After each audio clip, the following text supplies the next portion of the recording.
busa Nkosi, busa wena. Hallelujah. Hey, hallelujah bazalwane.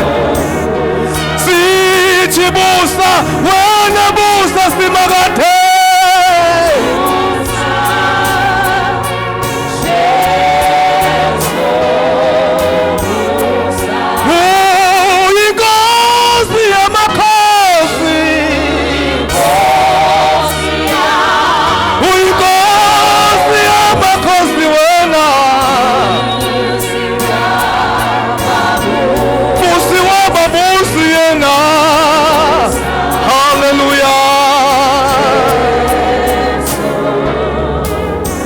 Sinde ngenyaba salwane sithi busa, busa wena, busa, busa. Hallelujah. Ake sisho sonke sithi busa, busa wena simakade. Hey, hallelujah. Uyinkosi yamakhosi yena. Uyinkosi yamakhosi yena. Umusi wababusi yena. Hey, hallelujah. Sithi busa, busa, busa wena simakade. Busa wena simakade. Sithi busa, busa simakade.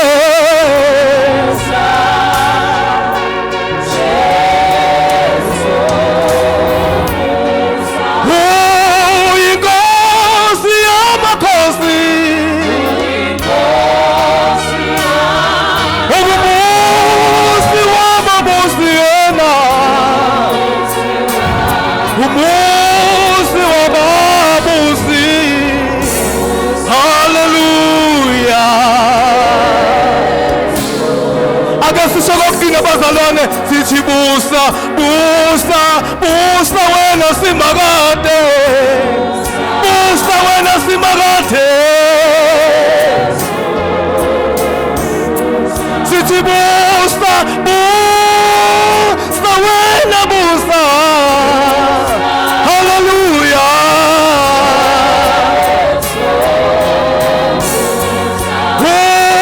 Uyinkosi yamakhosi yena. Umubusi wababusi yena. Umubusi wababusi yena. Hallelujah. Asisho kokugcina bazalwane sithi busa, sithi busa wena, busa simakade busa. Hallelujah.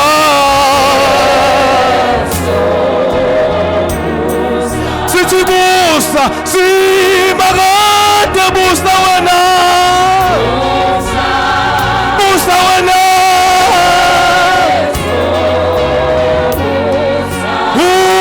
Uyinkosi yamakhosi yena.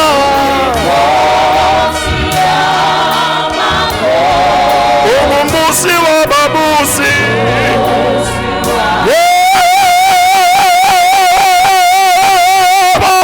Busa, busa Jesu.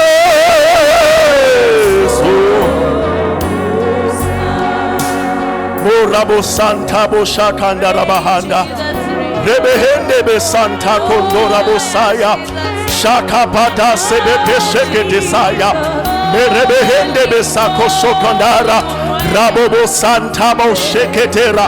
Rabobo Sahande Rebehenda Sa. Sheketera Mosaya. Rabosa Katarabo Shekenda. Upon this rock I shall build my church. The gates of evil shall not prevail against it. This is a day that the Lord has made. We shall rejoice and be glad in it.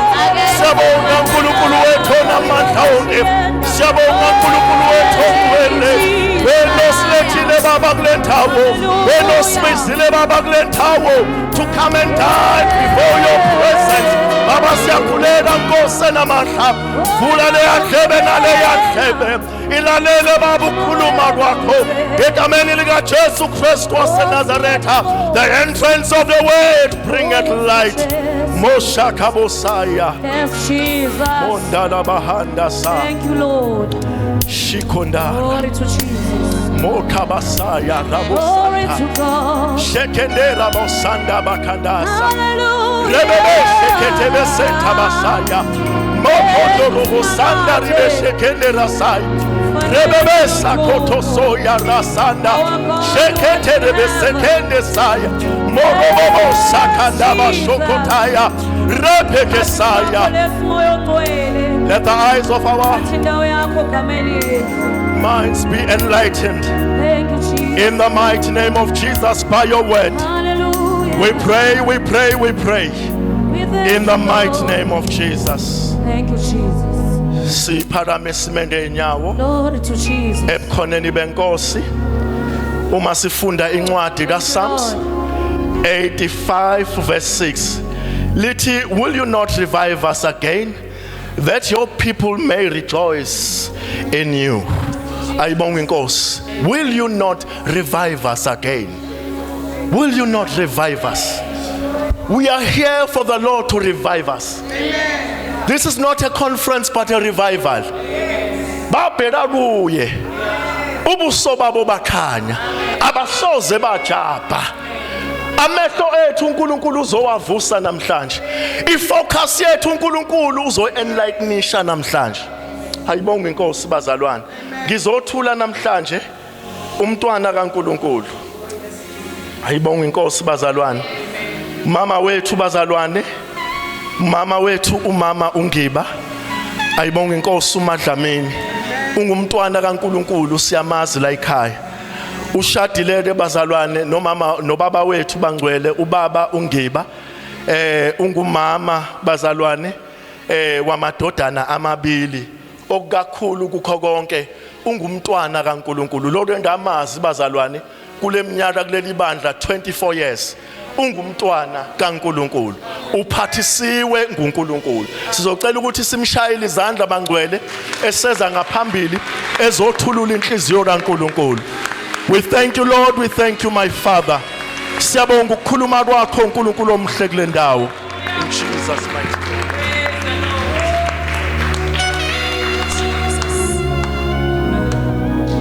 Yenza konke, khuluma konke, yenza ukuthandayo umoya ingcwele. Transform impilo zethu ngobukhona bakho nangezwi lakho. Siyabonga Nkosi ukuthi asikho isikhathi osenza ungenayo ipurpose. Nakule nkonzo yenzeke icebo lakho ngoJesu ogcotshiwe. Amen.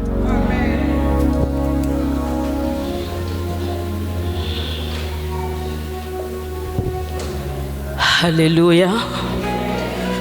Hallelujah. God is good. God is good. God is good. God is good. Hallelujah.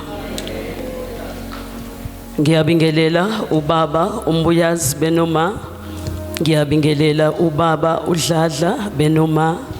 Ngiyabingelela abefundisi bonke abakhona phakathi kwethu egameni lika Jesu. Ngiyabingelela ama branch leaders yase Bergville ubaba uThithi Mchunu. Ngiyibingelela ne Bergville egameni lika Jesu. Enkanyezini engekho ngiyamhlonipha umama uDlamini. Ekuphileni engekho ngiyamhlonipha ubaba Pastor Khanyile. Glenco mama uNgcobo siyakubingelela egameni lika Jesu neteam yakho. Esinathi ngimamzungu nobaba siyanibingelela egameni lika Jesu. Poponono siyanibingelela ubaba uMazibuka ngimboni kodwa ngiyambona ubaba uMkhize egameni lika Jesu. Ngiyabingelela umama ubaba abasha Sunday school worship team abashayeli insimbi technical team ama ushers abapheki ekitchini. Ngibingelele ama guest ethu aphakathi kwethu obaba uhlabisa nondodana nabanye abakhona phakathi kwethu abayizicubuthwane zethu ngiyababingelela sisidudu Ngcobo ngiyakubingelela egameni lika Jesu. Inhliziyo yami iyathokoza mangikubona ngicela nishayele uNkulunkulu izandla. Haleluya. Haleluya. Ibandla lonke lika Kristu ngiyalibingelela egameni lika Jesu. Sikwi conference ke bangcwele ngingumntwana kaNkulunkulu. uJesu sizokuphila kwami ngimusha, ngahamba ngimusha ngamkholwa, ngahamba ngamesaba, bekhona bangaziyo noma bengekho ngaba umntwana kaNkulunkulu. Ngiyambonga kakhulu uNkulunkulu ongcinile noma sengene emshadweni wangcina ngiwumntwana kaNkulunkulu. Inhliziyo yami njalo mangifakaza iyayithi uNkulunkulu uthembekile. Ngiye ngihluleke ukuchaza ukuthembeka kwakhe, kodwa mase ngithe God you are faithful, ngisuke ngisho inhliziyo yami kuNkulunkulu ukuthi angimbonanga omunye ofana naye. Namanje ngimboni umuntu okwazi ukugcina umuntu, amgcine ebusheni, amgcine ebumameni, ngibheke ebugogweni, uNkulunkulu ukhona uthembekile. Haleluya. Ngiyambonga kakhulu kuNkulunkulu ekseni. Ngibonga ithuba uNkulunkulu angethembe ngalo noma belingalula, kodwa ke mawisitsha what can you say to the owner? Umnikazi sitsha ekhetha ukusebenzisa leli plate namhlanje, iplate alina say ukuthi cha not today. Ingakho ke ngimilela ngaphambili ngimi nje ngomusa kaNkulunkulu. Sikwi conference ke bangcwele ene theme Psalms 34 verse 5. Ngikholwa ukuthi wonke umuntu ole endlini usiyakwazi ukuyicula the theme. Babheka phezulu bakhanya ubuso babo. Haleluya. Babheka phezulu bakhanya ubuso babo, absoze noma abuzange bujabe. Haleluya. Ngaphambi kokuthi ngiqhubekeke bangcwele, isona scripture lesi esisenhlizweni yami engizokhuluma ngaso, lesi esiyitheme yanamhlanje. Kodwa ngaphambi kokuthi sibheke ukuthi sithini ngale theme, ngithanda sithi ukuhlehla kancane sibuka icontext yale theme noma icontext yaleli verse. Siyalazi libhalwa uDavide, ngikholwa ukuthi abangcwele bayakwazi lokho, kodwa ngifuna sibheke ukuthi ulibhala ukusiphi isimo, ulibhala ujabule yini, ulibhala izinto zihamba kahle yini. Haleluya. Ngifisa ke masibuka icontext siqale nje ku 1 Samuel 16, asizuwafunda ngoba abazalwane bayawazi. It's just an introduction yokuthi si understand lento esikhuluma ngayo namhlanje, ngoba imnandi kakhulu mayisiqhamuka la ku 34 verse 5, kodwa khona la isuka khona. Haleluya. Ngithe mangihlehla ke ngacheck ukuthi iyaqala indaba lapha ya ku 1 Samuel 16. Ku 1 Samuel 16 uDavid uyagcotshwa uba inkosi. Haleluya. uNkulunkulu uthumela uSamuel ukuba uSamuel agcobe uDavide abe inkosi. Yila iqala khona indaba yami. Egcotshweni kukaDavide wawusumoya kaNkulunkulu wahlala phezu kukaDavide. Haleluya. Ku chapter 16 kuhle konke kuhamba kahle, uyagcotshwa uba inkosi. Haleluya. Siyadlula ku chapter 16 ka 1 Samuel, siya ku chapter 17 yena futhi u 1 Samuel. Lapho kuDavide usebhekana nesiqhwaga esingumfilisti uGoliath. Ubhekana naso uyasinqoba ngoba ogcwele umoya kaNkulunkulu akakwazi ukunganqobi. Haleluya. uDavide ubhekana nesiqhwaga egcwele umoya kaNkulunkulu, uyasinqoba isiqhwaga esasidelela impi kaJehova. Uverse 17 kuhle futhi kuhamba kahle. kahle. U1 Samuel 18 iyaqala ke inkinga. Mawubheka inkinga iqala ekutheni ufike wagcotshwa. Egcotshweni kwakhe umoya kaNkuluNkulu wahlala kuye. Umoya kaNkuluNkulu uhlezi kuye wakwazi ukubulala isiqhwaga esesithomente ama-Israelites isikhathi eside. Hallelujah. Kanti kwenzeka nje lokho ikhona inkosi ewuSawuli isahlezi esihlalweni. Lithi izwi lenkosi ke la ku18 waqala uSawuli waba nomona. Hallelujah. Abangcweleke bangaleso sikhathi after uDavide esenqobe uGoliath babemdumisa uNkulunkulu babehlabelela behlabelele ukuthi uSawuli unqobile yena bangaki aba1000 kodwa uDavide usenqobile yena aba10,000 kwangahlala kahle enhlizweni kaSawuli. Hallelujah. Wangahlala kahle enhlizweni kaSawuli ukuthi manje sengubani lo mfana khulunywa kahle kangaka oseqhathaniswa nami ukuthi mina ngibulale kancane ngoba ngibulala u1000 yena kushuthi usemkhulu kunami ngoba ubulale 10,000 waba nomona wafuna ukumbulala uDavide. Hallelujah. Wafuna ukumbulala uDavide. Mawufunda kaningi uzama ukubulala uDavide. Kanti ogcotshiweyo kaNkuluNkulu angeke umenze lutho. Hallelujah. Many times ezama ukumbulala. Lithi izwi lenkosi khona la uDavide ayemhlabelelela khona emshayela ugubhu. Ngoba lenhliziyo kaSathane yayisikuye wazama ukumciba ngomkhonto. Kodwa wavele nje wageja ngoba uNkulunkulu eme noDavide ngoba umoya kaNkulunkulu uphezu kukaDavide. Kuseyi introduction.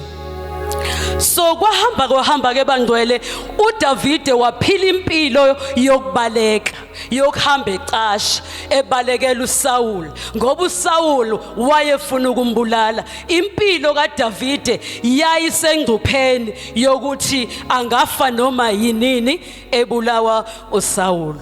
Ungamangali yini attracte yonke lento indaba iqale ekugcotshweni kukaDavide okusho ukuthi ezinye izinto eziyosehlela zosehlela ngoba kunento uNkulunkulu ayibekile phezukwakho. Hallelujah. Ngenxa yogcobo olukuwe lenhlupheke phezukwakho ingoba khona into ekuwe isitha esizama ukuyididisa ukuthi ingenzeki. Hallelujah. Mawubheka la alukha yelonile uDavide futhi uzama ukumbulala nje uDavide ulokho ethembekile kuSawuli.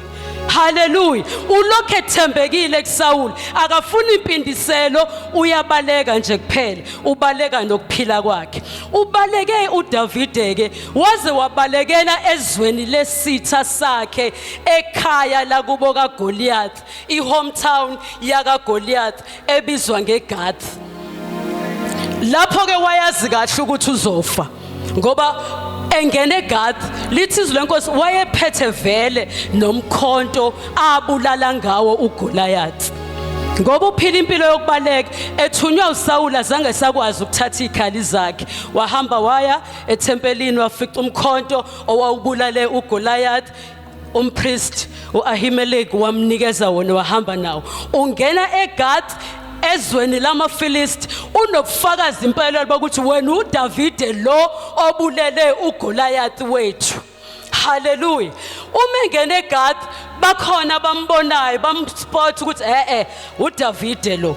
Nangempela bammusa enkosini yangaleso sikhathi inkosi uAkhish. Mefika kuAkhish uNkulunkulu amupha ukuhlakanipha noma istrategy uDavide wasihlanyisa wazenza uhlanya phambi kuka Abimelech noma kuka King Akhish. Ngenkathi ezenza uhlanya angabi interested uAkhish ngoba kube wayesoba wayezofa kodwa ngokuthi azenza uhlanya athi Akhish nithi angimenzeni umuntu ohlanyayo msuseni la phambi kwami nangempela kwaba ukusinda kwakhe uDavid esinda ezweni laseFilisti kuboka Goliath noma esizweni saka Goliath. Engithandayo ke la aphumeke nalapho kade ezenza uhlanya bese yabaleka ayobalekela emgedeni kwi-cave of Adullam. Hallelujah. Ubaleka ungena emgedeni.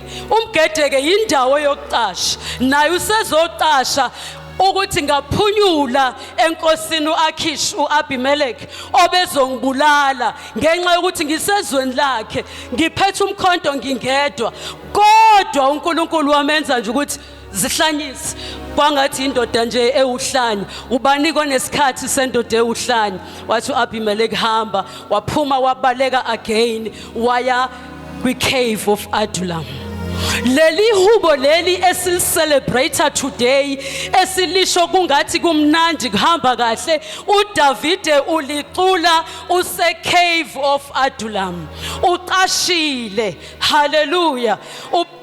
Ubaleka nokuphila kwakhe kuleli cave leli.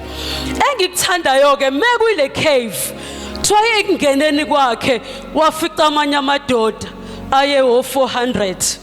Amadoda lawa abizwa ngama-outcast abakade bezixakekele nabo bebhekene nomzima abanosizi kushuthi kwakuyindawo nje lokuthi mawusubona umhlaba ukwehlulile uvele uzihlalela emgedeni ufica lamadoda ke emgedeni awu400 ngoba uhamba neanointing kaNkulunkulu nasemgedeni uNkulunkulu wenza umsebenzi kuthiwa lamadoda aye hopeless ayengasena ndaba nalutho nje empilweni esedeliwe nawo esedelile kodwa ipresence kaDavid yabuyisa ithemba kulamadoda yabuyisa ipurpose kulamadoda.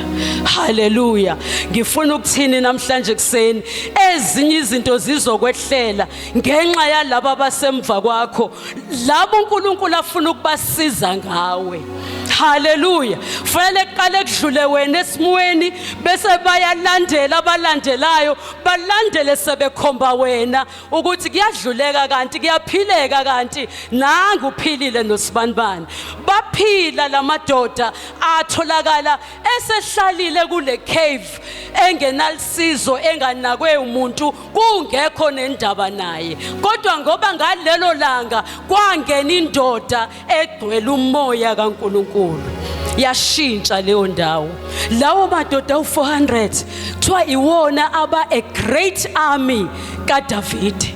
Impi kaDavid nje yokuqala yakhiwa yilawo madoda akwakwamadoda lahliwe nje e-cave of Adullam. So ngifuna ukwenza ke lo mzekelo le ndaba le so that you'll understand ukuthi lolu hambo lokukholwa akulona uhambo lulula. Hallelujah. Ngifuna ubone ukuthi uDavide uqula leli culo udlulaphi. Mawubheka wayesaqashile kodwa waqula leli culo. Hallelujah. Mama uNzuza ngicela usifundele lona Psalms 34 verse 1 ukuze nje abazalwane bezwe ukuthi uthini ungagcina ku verse 7. Amen. Hallelujah. Ukubonga umusa kaNkulunkulu elika Davide mhla ezishaya uhlanya phambi kukaAbimeleki owamxosha waze wamuka. Ngiyakumbonga uJehova ngezikhathi zonke. Ukudunyiswa kwakhe kuyakuba semlonyeni wami njalo njalo. Umphefumulo wami uyakuzibonga ngoJehova. Abathobekileyo bayakukuzwa bajabule. Mtuseni uJehova kanye nami. Siphakamise igama lakhe kanye kanye. Ngamfuna uJehova wangiphendula. Wangikhulula kulo lonke uvalo lwami. Babheka kuye phezulu bakhanya ubuso babo abusoze bajaba. Nasi isihlupheki esakhala uJehova wezwa wasikhulula kuzo zonke izinhlupheko zaso. Ingelosi kaJehova iyamisa nxa zonke kubo abamesabayo ibakhulule. Siyabonga kakhulu. Mawulalela leli verse ali lona iverse lomuntu ososizini. Mntuseni uJehova kanye nami. Ukusho kanjani uqashe nathi wena unoJehova kodwa uthi asimtusi uJehova. Mntuseni uJehova kanye nami. Hallelujah. Useyinkingeni ezingaka wagcina nini ekhaya ubaleka wehla wenyuka wena you are just on the run kodwa uthi mntuseni uJehova. Uverse 1 ngicela ungifundele intokozo. Ngiyakumbonga uJehova ngezikhathi zonke. Ukudunyiswa kwakhe kuyakuba semlonyeni wami njalo njalo. Uyezwa yini? Ngiyakumbonga uJehova ngezikhathi zonke. Hallelujah. Hayi ngoba kungihambele kahle ngezikhathi zonke. Nangamhla kungahambi kahle ngomdumisa uJehova. Indumiso yami iyohlalisa ezindebeni zami. Hallelujah. Kodwa njengebandla likaKristu siba nayo into yokuthanda ukudumisa makuhamba kahle. Kodwa leli hubo alibhalwanga kuhamba kahle. Libhalwa umuntu osesizini, umuntu oxakekile, umuntu obalekayo ngenakhaya, ohamba equba, ohlala emgedeni. Hallelujah. Ngifisa ukuthi ke namhlanje itheme yaloko engizokusho praising God in adversity. Praising God in adversity. I know akulula kodwa kufanele sifunde lento to praise God in adversity. Yebo siyazi siyamdumisa makukahle. Kodwa asikufunde, asikuthandazele, asicele ukumdumisa nanxa kubheda. Hallelujah. Nanxa ingekho into ongathi ngimdumisela yona, kuphambene konke, things are falling apart. Kodwa sifunde, sifake le culture yokuthi uyadumiseka noma uxakekile, uyadumiseka noma konakele, uyadumiseka noma kungekho kulungile. Hallelujah. Sikufunda kuDavid. Ingakho ngithi khona abahamba ngaphambi kwethu ukuze baqinise thina esizayo ukuthi kanti uNkulunkulu uyamdumisa noma konakele. Sikubona la kuDavid. Hallelujah. Hallelujah. Ukudumisa uNkulunkulu ke konakele is an act of faith. Steps sokukholwa. Ngeke ukwenze ifaith ungenayo. Steps sokukholwa soqonda ukuthi ungubani uNkulunkulu. Yini into angayenza uNkulunkulu? Sikhona yini isimo esingama phambi kwakhe singashintshi na? Hallelujah. Wena ubuka lesisimo kodwa mawudlula esimweni ubheka yena umnini amandla wonke, uAlpha uOmega. Hallelujah. Umdali wezulu nomhlaba. Kukhona yini okumahlulayo? Usho njalo kuJeremiya, kukhona yini leso simo sakho njengoba usulahlekelwe ukukholwa, ingoba ubona ukuthi siyamehlula yini uNkulunkulu? Ubona ukuthi uNkulunkulu angengenelele kuleso simo sakho. Sesi hopeless ngalendlela yokuthi uNkulunkulu angenze lutho ngaso na. Kodwa abaqondayo ukuthi noma sekufiwe usengamvusa. Hallelujah. Hallelujah. Noma sefile. Washo njalo uSarai makuthiwa akathatha anikelwe ngoIsaka wathi uNkulunkulu ubengamvusa noma sefile. Okusho ukuthi asikho isimo okufanele sisilahlise ithemba. Uma kodwa unokukholwa ukuthi God is able. Hallelujah. Kukhona into uNkulunkulu asengayenza. Hallelujah. Ikhona into uNkulunkulu esengayenza. Ngamanye amazwi uunderstand ukuthi uNkulunkulu osovereign, uNkulunkulu omkhulu, uNkulunkulu obusayo. Hallelujah. Uke washo njalo uJehoshaphat ebhekene nempi uthi awuyena yini uNkulunkulu ezulwini, kuwa kukho yini igunya namandla. Hallelujah. Kuwe kukho yini igunya namandla na? Mau understand ukuthi uNkulunkulu omkhonzayo unegunya, authority over all powers. Ngeke ufike kuleso simo sokuba despair, sokulahlekelwa ithemba. Hallelujah. Awusamile ngokuthi kwenze, umise ukuthi khona lo engimaziyo.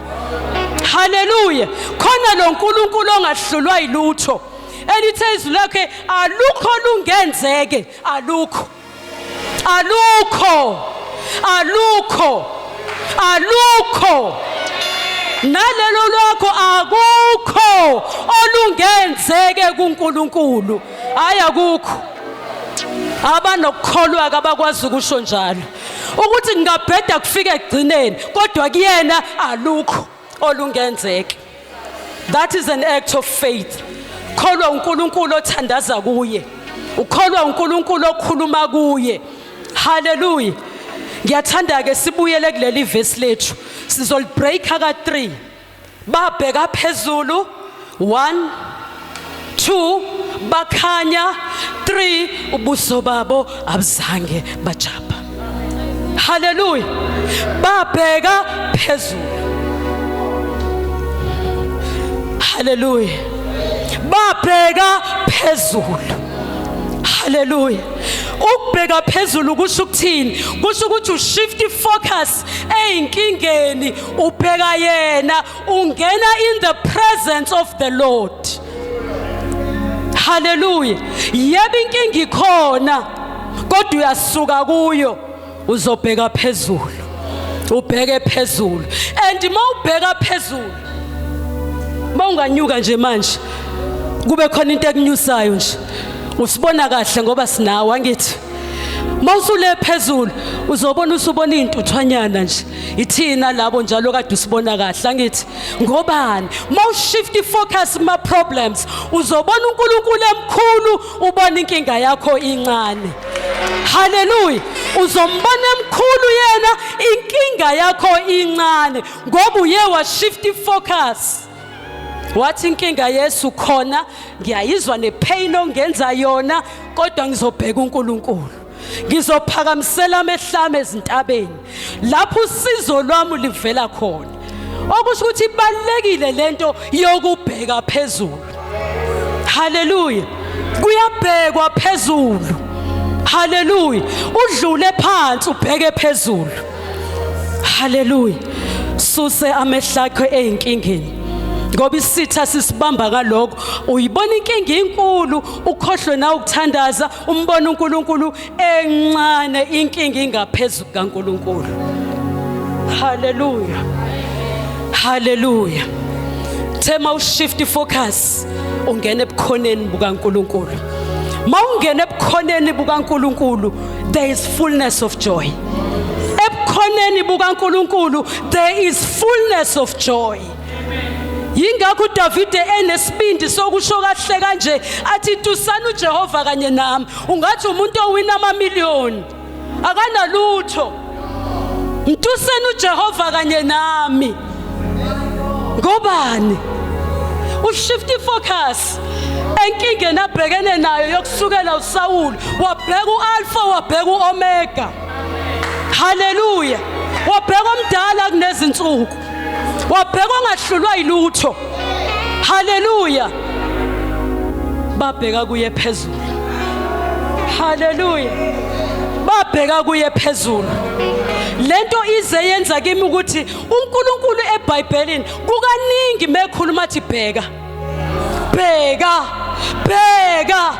Akusho ukuthi uma ungabheki kunezinto ezingeke uzibone.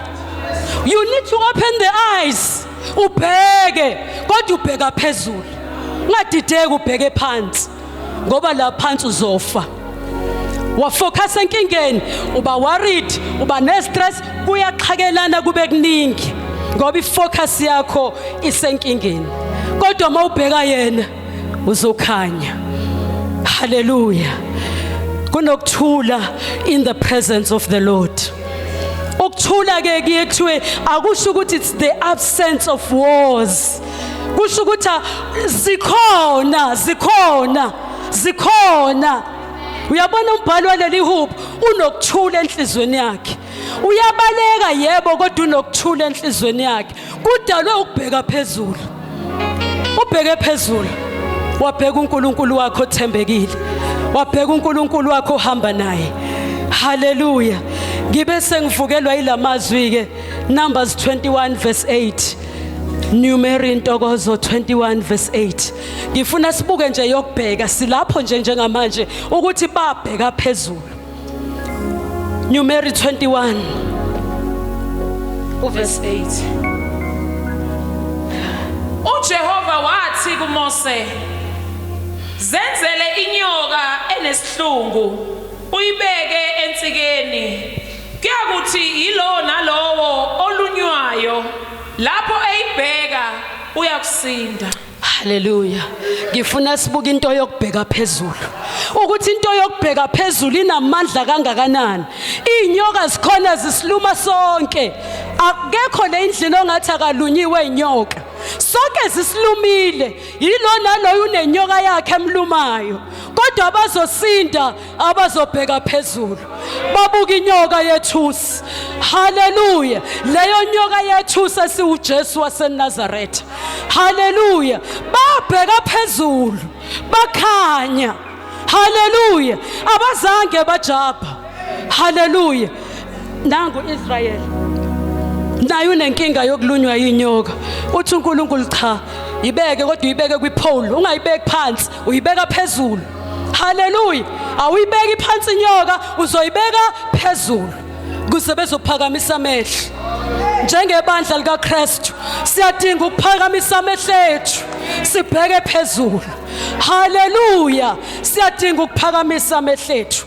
Bengifuna ubone nje kuleli verse ukuthi ibalekile into yokuphakamisa amehlo. Babheka phezulu, bakhanya. Ngicela ungifundele futhi Izenzo 7. Izenzo 7. Sibona ukubheka phezulu ukuthi kuyabasebenzela abantwana bakaNkulunkulu. Bonke ababheka phezulu, uNkulunkulu uyabahambela. Hallelujah.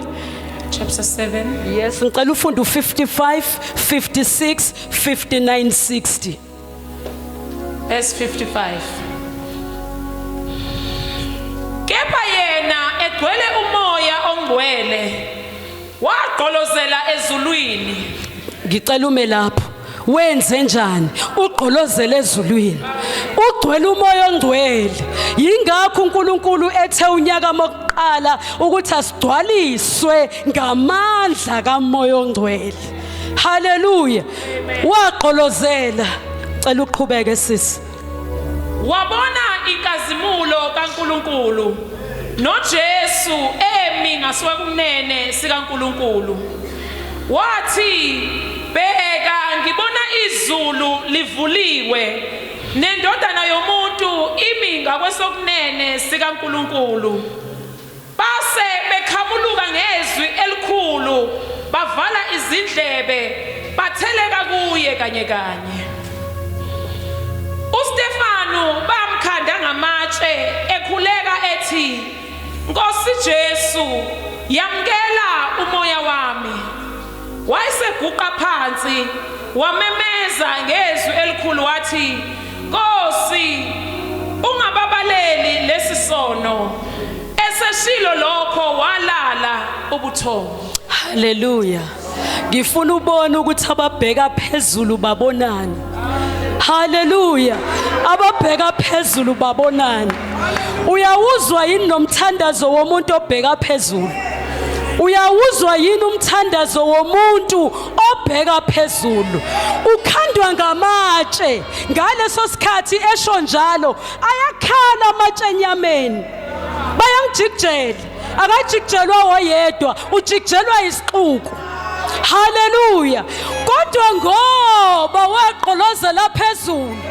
Hallelujah. Waqolozela phezulu. Uthi mangiqolozela ngibona uNkulunkulu, ngibona ngathi uJesu emile ngasekwesobunene sikaNkulunkulu. Hallelujah. Uyabona nti mawuqolozela kunezinto ozozibona. Awuboni inkinga, awuboni iqakeka, kodwa ubona uNkulunkulu. uStefani lo futhi ukuveg uyafa usekufeni la akabalisi kodwa ubheka nje uNkulunkulu ekumbhekeni wakhe ngimangaliswa na umthandaza uthandazayo ngimangaliswa umthandaza uthandazayo ukuthi ababheka phezulu uyabona yini abanaso nesikhathi samagqubu abanaso isikhathi sokuyiphendulela kodwa uthi Nkosi bona laba bangishaya ngamatshe ungababaleli isono haleluya umthandazo womuntu obheka phezulu sibheke phezulu sabantwana bakaNkulunkulu sibheke phezulu siyibandla likaKristu sibheke phezulu singabantwana bakaNkulunkulu haleluya ngoba kunezinto esizibona masibheka phezulu yingakho kuthiwa bakhanya ngoba khona izinto ababeyibona haleluya njengoba noStefan egxotshwa ngamatshe kodwa khona into ayibonayo uyibona egxotshwa ngamatshe kodwa khona kubonayo haleluya babheka phezulu bakhanya siku number 2 ke manje bakhanya ababheka phezulu bayakhanya haleluya mathiwa bayakhanya kusho ukuthi they are transformed ngoba ukukhanya i-character kaNkulunkulu haleluya lento oyibhekayo uyibheka uze ufane nayo haleluya babheka uNkulunkulu baze bafana naye haleluya sihlabelele sithi akudingwa nasibani ngoba uJesu ulilanga haleluya nababheka kuye bayakhanya haleluya nababheka kuye bayakhanya ngiyacela Ntokozo sifunda uHebrews amaHebrew 1 uverse 3 sibona ukuthi kungani laba ababheka phezulu bekhanya ngithe bayaguqulwa bayatransformwa bafane nalento abayibhekayo mawubheka uNkulunkulu okhanyayo nawe uzokhanya amaHebrew 1 verse 3 yona ethi ingukubengezela kwenkazimulo yakhe ifuze yena uqobo ingukubengezela mawufunda leli ke ngoba bazosala abantwana bethu engathi singathola uzosifundela ngesingisi bezo understand ukuthi makuthiwa ingukubengezela kushiwoni hallelujah the sun radiates God's own glory and expresses the very character of God. Radiates God's glory. Radiates God's glory. Now where you will radiate God's glory mawuzobheka phezulu ungabheki ngoba kumnandi haleluya ubheke izimo zixakile kodwa ufunda ukubheka phezulu haleluya ngoba ukubheka phezulu kuyi-attribute kaNkulunkulu kuyi-character kaNkulunkulu yingakho bekhanya bonke ababheka yena okusho ukuthi noma yini oyibhekayo ugcina ufana naleyo nto oyibhekayo haleluya ababheka uNkulunkulu bazofana noNkulunkulu haleluya ababheka okunye bazofana nako lokho abakubhekayo haleluya bakhanya haleluya sidingelana ukumdumisa in adversity why kufanele simdumise sixakekile why kufanele simdumise sifelwe why kufanele simdumise singasebenzi why kufanele simdumise imshadi phela why simdumiselana haleluya ngoba uNkulunkulu umnene amandla onke is sovereign haleluya uNkulunkulu wethu is sovereign uma sovereign kusho ukuthi konke is under his control haleluya konke is under his control haleluya uzokhumbula ngisho uJob ukuthi uSathana akazenzelanga nje ngokuthanda kwakhe wacela ngoba kuNkulunkulu konke is under his control hallelujah noma singavelelwa God is still in control. Hallelujah. Usabusa usalawula. Yingakho kufanele singahlukani nendumiso nokumbonga. Hallelujah. Ngoba usahleze esihlalweni, usabusa, usenguNkulunkulu. Hallelujah. Romans 8 verse 28. Romans 8 verse 28. Verse 28. Siyazi ukuthi kwabamthandayo uNkulunkulu konke kusebenzelana kube ngokuhle kulabo ababiziweyo ngecebo lakhe. Uyezwa yini? Mawubizwe ngecebo lakhe konke naloko ongakufuna okumbi okukhalisayo konke, haleluya, kuzokusebenzela ubuhle konke ngokukama Romans 8:28. Hallelujah. Konke kusebenzelana kube ngokuhle. Sometimes us understand, yes, kodwa finally kuzosebenzela ubuhle.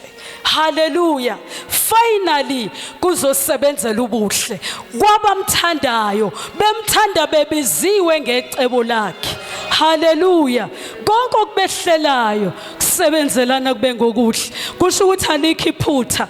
Hallelujah. Ayikho ingozi. Hallelujah. Kuzosebenzela ubuhle. Konke okuzokwehlela kuzosebenzela ukuhle ngoba wena ubiziwe ngecebo lakhe. Ubiziwe wena ngecebo lakhe. Konke okuzokuvelela kuzoba for ubuhle. Hallelujah. Kuzoba for ubuhle. That's the reason okufanele simbonge ngayo uNkulunkulu ukuthi yebo uNkulunkulu manje ngiunderstand. Yebo manje kubhlungu. Kodwa finally, eventually, kuyosebenzela ubuhle. Hallelujah. Finally kuyosebenzela ubuhle. Number 2, simdumiselana uNkulunkulu in adversity. Simdumiselana sixakekile. Hallelujah. Building resilience and faith. Simdumisela ukwakha iresilience. Anginalo igama lesizulu le resilience kodwa nginazi izibonelo. Umhlanga ukubhekane nestorm. Hallelujah. Umhlanga kade ubhekene nestorm uyalala. Usivumela isimo. Ulale soze sidlule istorm. Hallelujah. Uzolala size sidlule istorm. Okusho ukuthi nawe when you are going through izinto ungavuma nje ngoba uma ungalali njengomhlanga uzophuka, uzolimala. Umhlanga uyalala usivume ethi yankosi ngiyavuma, yes, ngisadlula kulesi simo. Angizufa la kodwa ngiyadlula. Kodwa njengoba ngingakadluli-ke ngizovuma. Hallelujah. Umhlanga uyavuma. Amen. Hallelujah. Ubhekene nestorm. Spring when pressed down, mawusigcinezele senze njani? Bounces back. Wasidedela nje siqhuma sibuyele kwiposition yayo, kwi-original position. Hallelujah. Isho ukuthini into yokuthi uma simdumisa uNkulunkulu sibuild resilience. Sibuild ability to bounce back. Kunezimo ezisishaya sifofobale, yebo siyavuma. Siyafofobala impela. Futhi there is nothing wrong ukuthi ufofobele. Kodwa understand into eyodwa ukuthi one day I'll come back. One day I'll bounce back. Njenge spring. Hallelujah. Ngizo bounce back. Hallelujah. Ngoba wenzeni uthe uxakekile wamdumisa, ukumdumisa kwakho kwakunika resilience. Hallelujah. Yakunika resilience. Ngiyathanda ke siqhubeke sifunde sisekuleli le resilience. Sifunde uHebrews 3 uverse 17. Not uHebrews uHabakuk sisincesi uHabakuk 3. Ukuthi mawehlelwa izimo uyavuma ukuthi zikwehlele. Awu pretend engathi akwenzeka ngalutho. Habakuk 3 Habakuk 3 verse 17.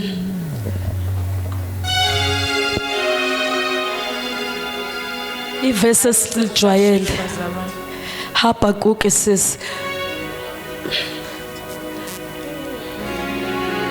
Msizeni bakithi akamthola uHabakuk. uHabakuk 3 verse 17. Asifunde ngesisikisi bazalwane. Verse 17.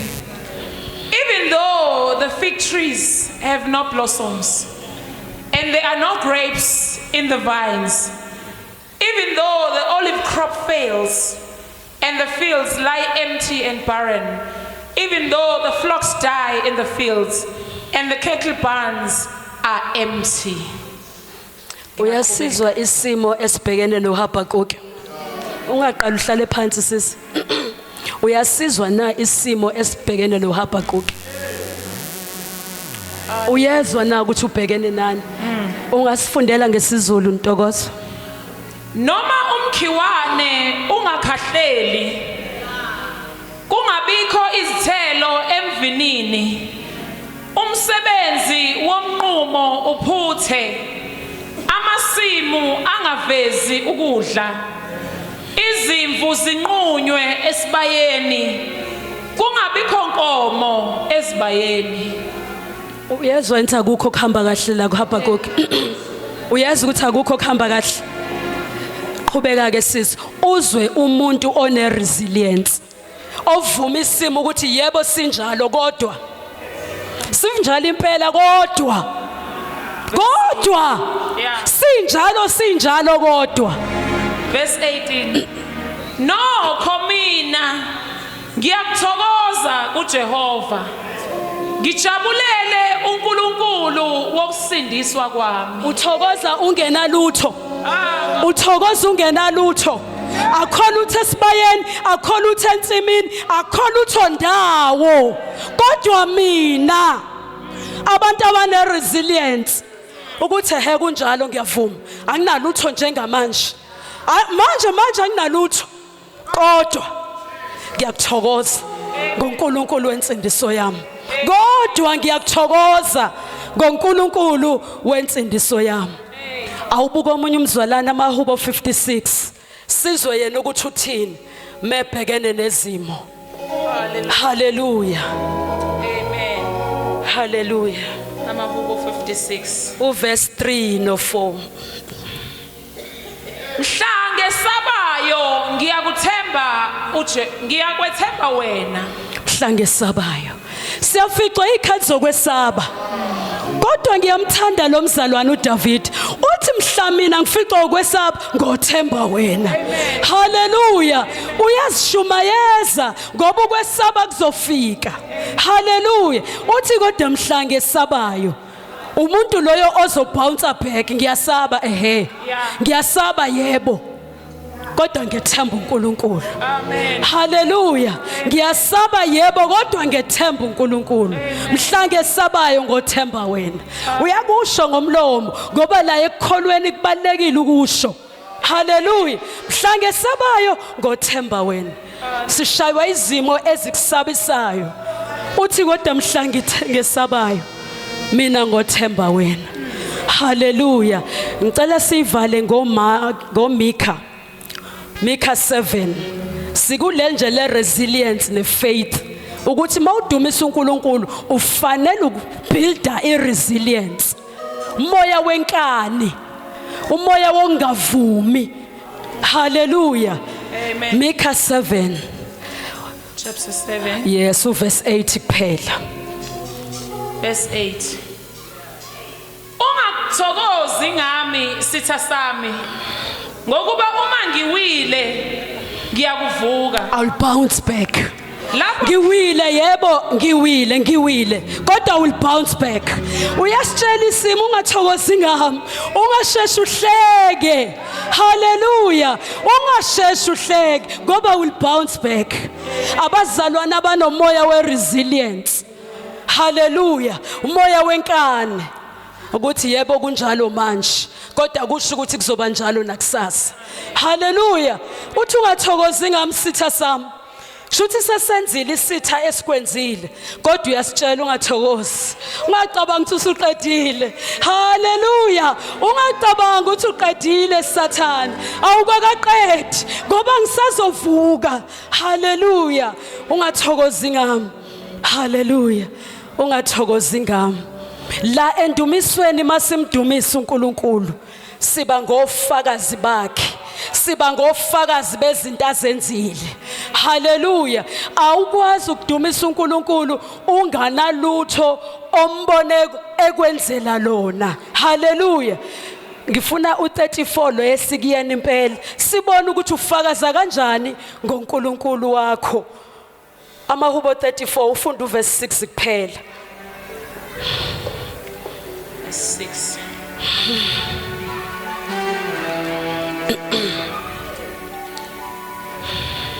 Nasi isihlupheki esakhala.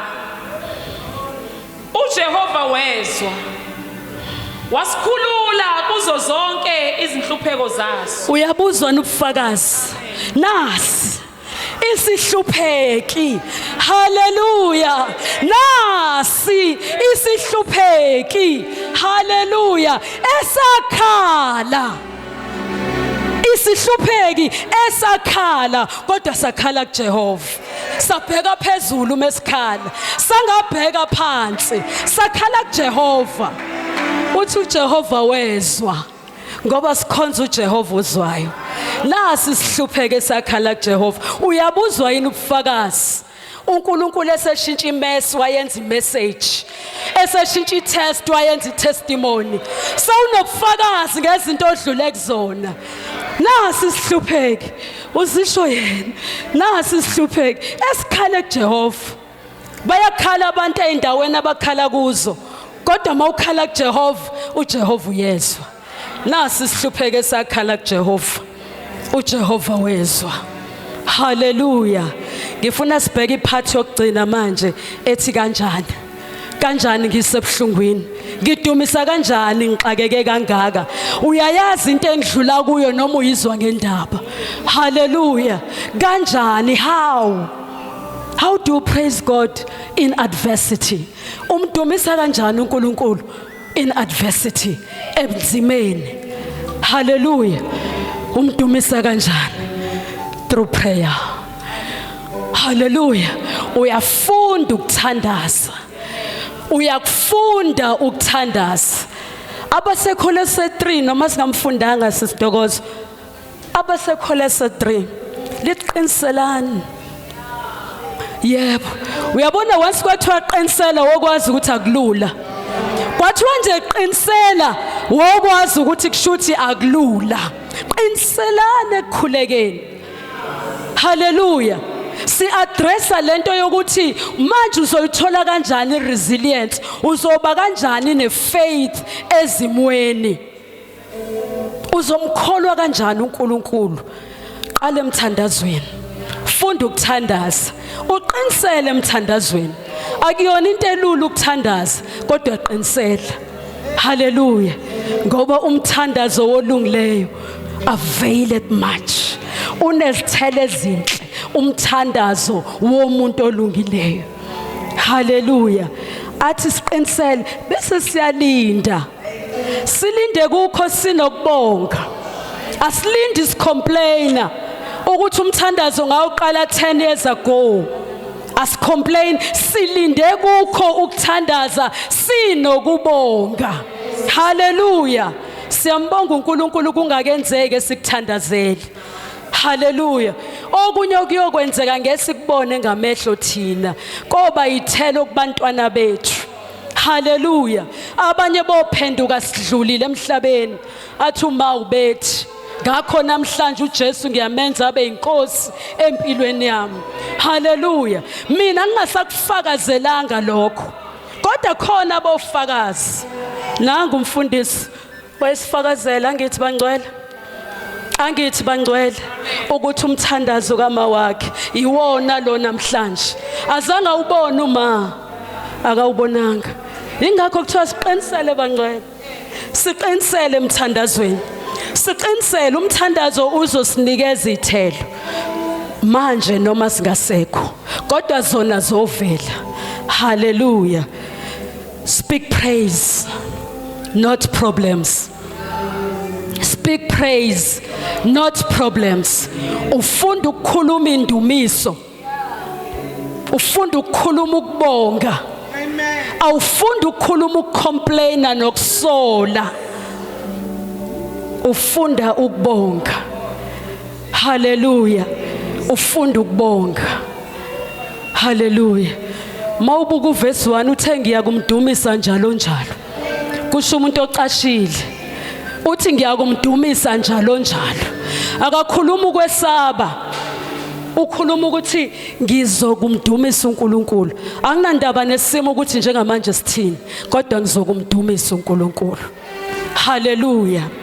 Number 3, simdumisa kanjani in adversity? By standing on God's promises.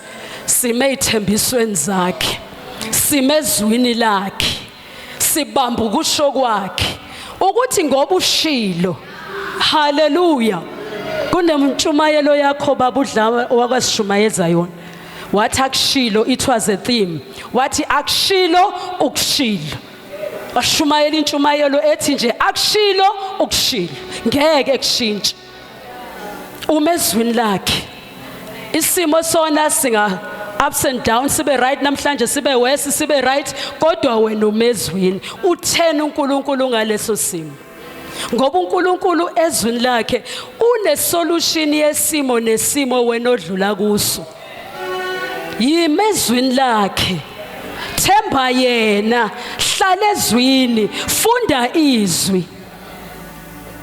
Ngeke siyifundele ngoba siyayazi uJoshua 1:8. uNkulunkulu enikeza uJoshua assignment. Kwakukuningi okuzomehlela endleleni. Uthi this book of the law, lencwadi yomthetho, hayi guarantee yona. Ngamanye amazwi uNkulunkulu wayethi this is what I guarantee. Lokho ikona ngikwethembile mina kulolu hambo wena Joshua oliqalayo. Ikona okuzokusiza. Hlala ezwini. Hlala ezwini. Hallelujah. Eyokugcina is fellowship. Singayiyeki leyo kuhlangana. Ukuze ukwazi ukumdumisa uNkulunkulu nasenhlungwini, ungayeki ukuhlanganyela nabazalwane. Ngoba isitha sigaranti into eyodwa. Umzalwane nomzalwane ofica isimo, uSathane uyamnyomula phakathi kwabazalwane. Enzela ukuthi adile naye kahle yedwa. Hallelujah. Ngoba mina mangiphela amandla bakhona abangithwalayo. Hallelujah. Kusekuhlanganyeleni la ngithola khona amandla. Mina mangingasathandazeki kumina, bakhona abathandazayo bethi inkosi mkhumbule, mthwale lo ya mama, mthwale lo ya mama, mthwale lo ya mama. Hallelujah. Ubefakaza manje umfundisi umchunu efakaza ngokuthi bamthwala umama. Hallelujah. Wayengasithandazeli yena. Kwasemiswe umthandazo wabangcwele abasemva kwakhe abamthwele ngomthandazo. Wawuphendula uNkulunkulu umthandazo. Singayeki ukuhlanganyela abangcwele. Singakiyeki ukuhlanganyela abangcwele. Kubalulekile ekutheni sigcine sikwazi ukudumisa uNkulunkulu. Babheka kuye phezulu, bakhanya, ubuso babo abuzange bajapha. Yini yenza ubuso obungajaphi? uDavide edlule ezintweni ezingaka, yini angamsola uNkulunkulu ukuthi ngoba unamandla wonke wavumela uSawuli, wavumela uSawuli uNkulunkulu adlale ngami. Wena uNkulunkulu unamandla wonke. kodwa uthi angijaphe. Ziningi inhlupheko zolungileyo, ziningi inhlupheko zolungileyo, kodwa uJehova ukukhulula kuzona zonke. Haleluya. Angeke ke bujabha ubuso buzojabhiswa yini? Ekukhululile wangena la waphuma, wangena waphuma, wangena waphuma. Haleluya. Simdumise njalo nasenhluphekweni.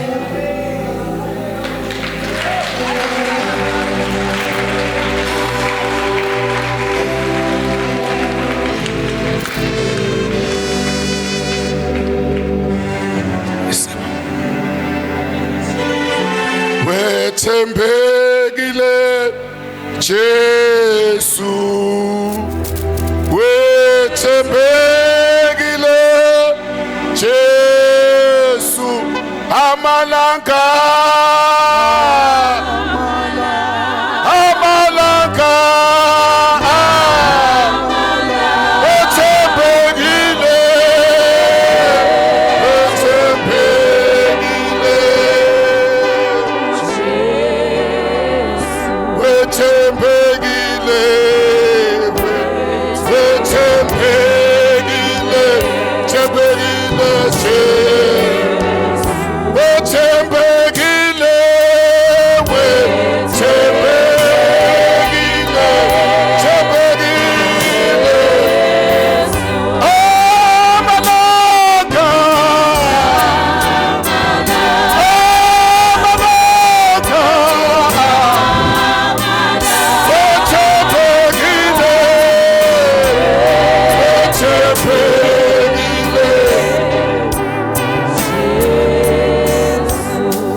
wakhuluma uNkulunkulu, impendulo ikuye, isixazululo sakho konke sikuye. Kunzima kunjalo, kodwa singakhathali ukubheka kuye. Simbheke bazalwane, kungasahambeki, ithemba lingekho ngoba wethembekile. Wethembekile, ukhala inyembezi. Wathembekile, izinto zingavumelani nawe. Wathembekile, ukhula enyameni. Wathembekile, ukhulelwa. Wathembekile, unemali. Wathembekile, ungenamali. Mbheke khuleka, kube sengathi uyahlanya kulomkhetho kuwo. Khuleka, kube sengathi uyahlanya njengoba noDavide esemke ephambi kwenkosi kwangathi uyahlanya kanti uyadedelwa. Funa uNkulunkulu umbheke, ungakhathali, uzophuma kulento kuyo, izodlula lento kuyo, ayihleli kunaphakade.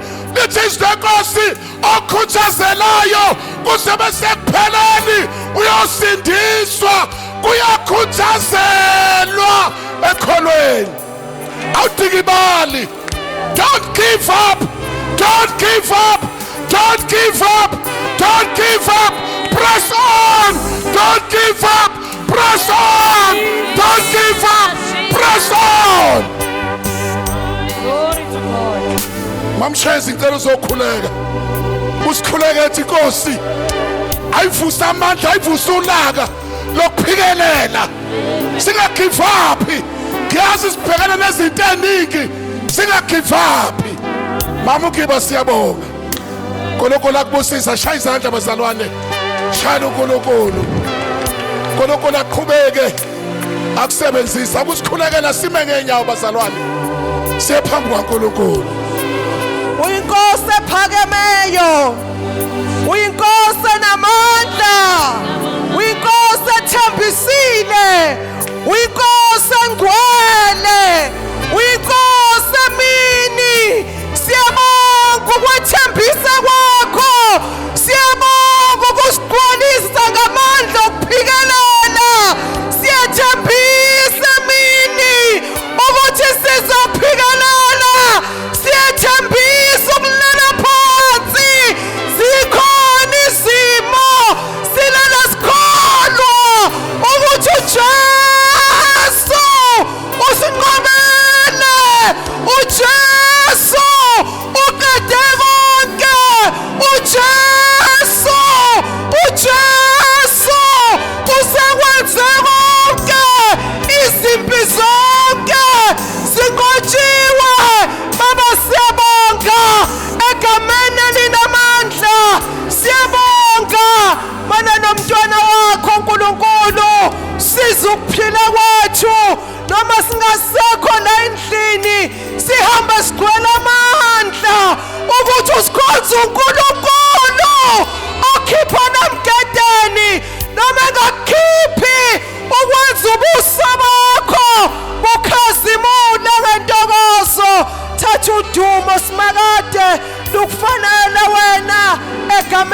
likaJesu Kristu waseNazaretha. Amen.